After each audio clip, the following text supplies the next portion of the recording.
Perkenalkan, saya Anissa Ramadhani dengan NIM 8111422273 dalam mata kuliah Hukum Otonomi Daerah yang diampu oleh Bapak Dhani Muhtada dan Pak Zidni Ilma Fazada MH, dan kami dari Rombel 6.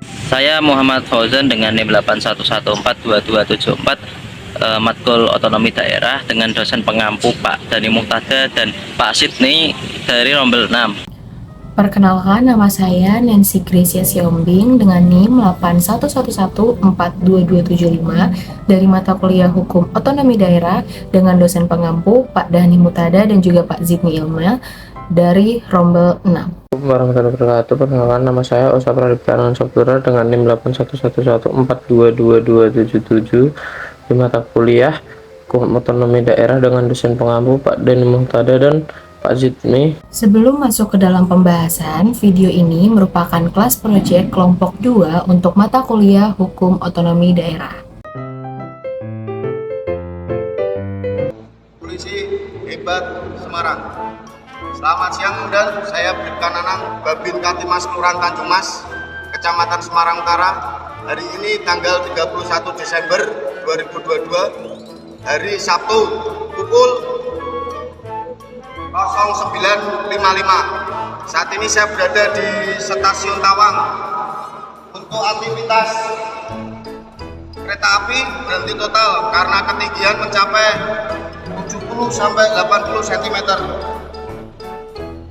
Terima kasih Om Dan yang dapat saya laporkan dari Stasiun Tawangnya. Terima kasih.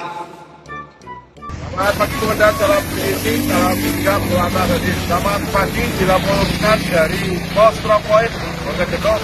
Pada hari ini, hari Minggu, tanggal 7 April tahun 2024, pukul 06.00 waktu Indonesia Barat. Dilaporkan arus lalin di wilayah Indonesia terpantau kedua arah, baik dari arah Lebak ke Semarang. Arus lalin mengalami ketersediaan karena genangan air yang dari arah Lebak ke Semarang kurang lebih 20 hingga 30 cm. Datanya dari arah Semarang ke Lebak, genangan air berjalan menuju di depan RSI Sultan Agung kurang lebih 30 hingga 60 cm. Di paling kiri dari arah barat ke timur. Arus lalin mengalami ketersediaan. Nah, dari arah Semarang ke Semarang. 815 saat ini sudah mendapatkan laporan dari Bapak Selamat pagi. Jalan Usman Janatin yang menjadi akses masuk menuju pelabuhan atau Pos 1 Tanjung Emas terendam banjir pasang air laut atau ROP. Air ROP juga merendam jalan menuju kantor Bea Cukai dan Polsek kawasan pelabuhan Tanjung Emas. Genangan cukup tinggi, yakni mencapai 40 cm. Sejumlah sepeda motor yang nekat melintas mengalami mogok, sementara mobil tidak berani melintas. Hanya kendaraan besar yang masih melintas di genangan ROP. Genangan ROP sudah terjadi 2 hari terakhir yang biasanya dimulai pada pukul 12 dan mulai meninggi pada pukul 14. Kedalaman sekitar 40 sampai 70 cm. Terjadi sejak kapan, Pak? Sekitar jam berapa tadi? Jam 12-an udah mulai kelihatan ngejoroknya, teman, pas naik-naiknya itu sekitar jam 2-an ke 3. Air ROP juga menggenangi jalan perkampungan di wilayah Tambak Lorok. Meski ROP menggenangi sebagian wilayah pelabuhan dan jalan perkampungan, aktivitas pelabuhan Tanjung Emas masih normal dan tidak ada gangguan akibat naiknya pasang air laut. Adri Maulana, TVRI Jawa Tengah. Isu yang menjadi topik pembahasan kelompok kami di sini adalah mengenai penanganan isu banjir berkepanjangan di Kota Semarang. Peristiwa banjir yang terjadi di Kota Semarang menjadi salah satu problematika yang harus segera ditangani bersama. Tertutupnya akses jalan yang dikarenakan banjir dapat menghambat berbagai aktivitas masyarakat sekitar.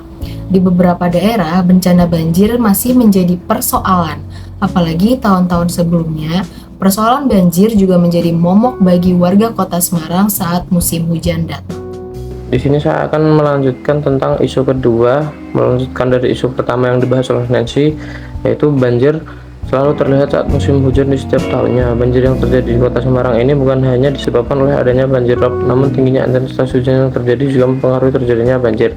Banjir selama ini diakibatkan saluran air yang tak mampu menampung debit air ketika hujan deras sehingga meluber ke pemukiman.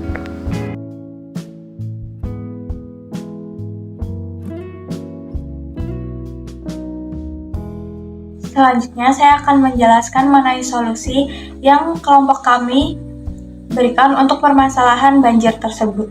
Jadi solusi yang dapat kami berikan dari terjadinya banjir yang terus-menerus terjadi di Kota Semarang adalah memprioritaskan pembangunan penanganan banjir seperti perbaikan drainase dan normalisasi aliran air. Kemudian, kontrol saluran dan pompa-pompa air di sejumlah titik pada saat menjelang musim hujan. Ini harus bisa menjadi langkah awal dalam menangani banjir. Dengan mengaktifasi pompa-pompa, kemudian membersihkan saluran sebelum datangnya musim hujan, perbaikan drainase, upaya-upaya tersebut ternyata dapat menurunkan terjadinya banjir di Kota Semarang. Keberadaan banjir di Kota Semarang sudah terjadi setiap tahunnya. Ini juga masih dapat ditanggulangi dengan adanya tanggul di pesisir. Dan apabila kedepannya penambahan jumlah pompa dan penambahan pintu tanggul dilakukan dengan segera dan dengan adanya target penyelesaian, maka solusi ini sangat bisa membantu permasalahan banjir yang ada di Kota Semarang.